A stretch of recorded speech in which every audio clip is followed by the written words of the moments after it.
NBET's acting managing director Johnson Akianwo said the funding shortfall has increased the agency's debt exposure to generation companies.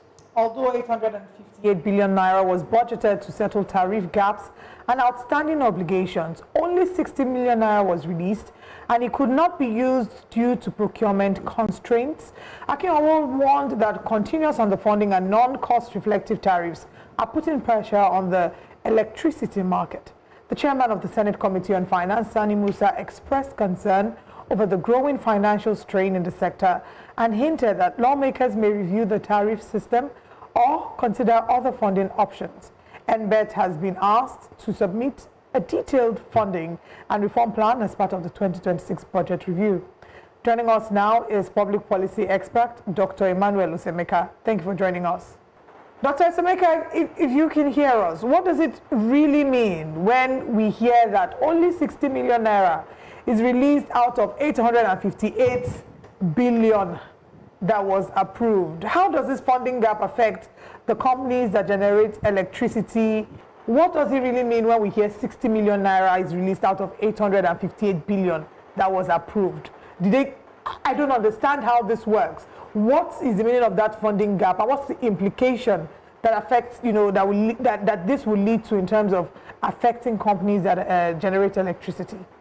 Well, I couldn't make out a lot of the things you said, but I can say that one of the major challenges that has bedeviled the 2025 budget implementation is this poor releases or lack of release of funds, especially to the capital component. The power sector is not the only sector where you have these either paltry releases.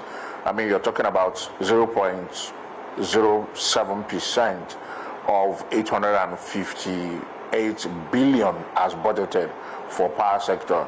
That explains clearly why, if you go across the length and breadth of the federation, you will see total darkness left and right. There is no way we're going to be able to improve, our power sector infrastructure with these kinds of releases. And it's not exclusive to the power sector. You also have the Ministry of Health. This also speaks to the fact that our National Assembly is either not representing us or they're simply just representing themselves. Because I expect that the members of the National Assembly should really, really, really frown at these kinds of releases.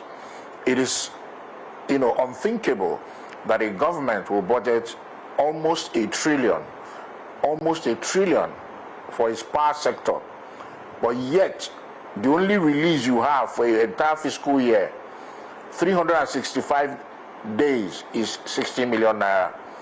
It speaks to, where the administration's focus is.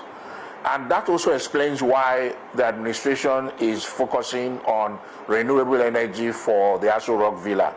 Look at the humongous amounts that was budgeted for 2025, and also the amount that was also budgeted for 2026. I think it was 10 billion for 2025. I'm not quite sure how much will eventually be approved for 2026. And guess what? That 10 billion naira was released 100% for that Aso Rock solar power system. That tells you where our focus, our interest is.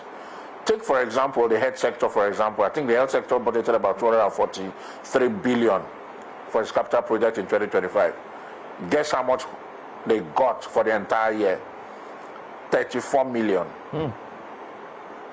34 million. So how do you even meet up the SDG goal of access to health? How do we even speak as a nation that we are giving a pride of place to our health sector? Now, who ultimately bears this burden? Who carries the burden of this tariff cap? From my side, I automatically, as a consumer, just think it's the ordinary Nigerians that have to pay for this. But what role do the power companies have to play, and where does the blame lie? That this blame should fall to And that is on the desk of the President and the Commander-in-Chief of the Federal Republic of Nigeria, President Bola Ahmed Tinubu. He is the one who applied for the job, and Nigerians gave him the job. And he clearly stated in 2022 during the campaigns that if he is not able to give Nigerians 24 hours power supply, that they should not vote for him. That was what he said. It came from his mouth. And clearly, Nigerians can see that in 2025, 2026, that the government is also not interested in providing power supply to their homes. I mean, because how else do we explain this? And we blame 100% the National Assembly members, because you can see clearly that there is no oversight. Because the National Assembly should be so angry with this level of, releases, haven't painstakingly gone through, the budget appropriation bill, and even defense, to the point where they even had to, bend backward, left and right. You finish all the budgeting procedure, get it approved, only for the executive to release at their whims and caprices. That is not how to run a nation. I believe that the National Assembly Oversight Committee failed completely, because this should have been nipped in the bud. From the beginning of the year till now, they ought to have seen that the releases are so poor. So the question is, why is the federal government releasing monies to MDAs, budgetary allocations this way? Remember that sometime in July last year, the president came out openly to tell Nigerians that they have received all the monies they needed to fund the budget. Only for us to hear in November from the coordinating minister of the economy that they only received 10% of the revenue projection. Now you see such contradictions from, the president and of course his coordinating minister of the economy. Now the question is, who do you want to believe? Is it the man who is in charge of the entire economy, or the president who was elected in the first instance? You would like to believe the president, and at the same time you also like to believe the supposed technocrat who is managing the economy. But it speaks to, the lack of coordination, the lack of clear, leadership style that we are having here. We are being run like, Nigeria is being currently run like is a kingdom where you have a king, and whatever the king says holds sway. So the voice of the experts are not listened to. How much more our representatives, our supposed representatives at the National Assembly, they have failed woefully. And it shows clearly that Nigerians, have to do their job when it comes to 2027. We must put in office men and women who have clear understanding of what legislative and parliamentary business is about. Men and women who will be able to look the president, whoever the president is, in the eye and say, this will not hold sway. You have a mandate from Nigerians, and you must work for Nigerian people.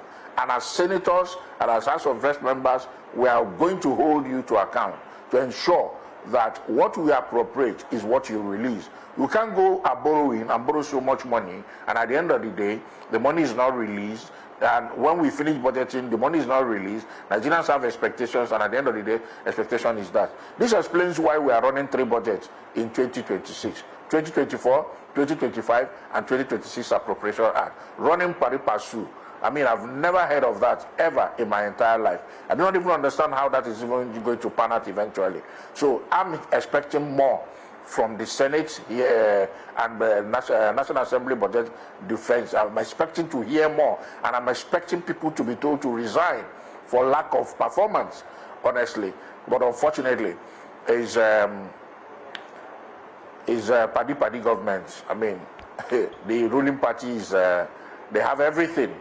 They have the numbers to do whatever they choose to do. But unfortunately, the ordinary Nigerian, it appears, does not have a pride of place in this government. Quite frankly, it is sad, because like I did say earlier, and like you've alluded to, it's the ordinary Nigerians that pay the price. Every day people are complaining about power, the weather is hot, the cost of solar is ridiculous. Parts of the Federal Capital Territory is part of the FCT is dark. Meanwhile, Aso Rock is moving into... they're going off grid. Where they're completely going off the grid. So it's just really a shame to see where we are and where we are, and the gap between where we're meant to be. Thank you so much for joining us this morning. It's been a pleasure speaking with you.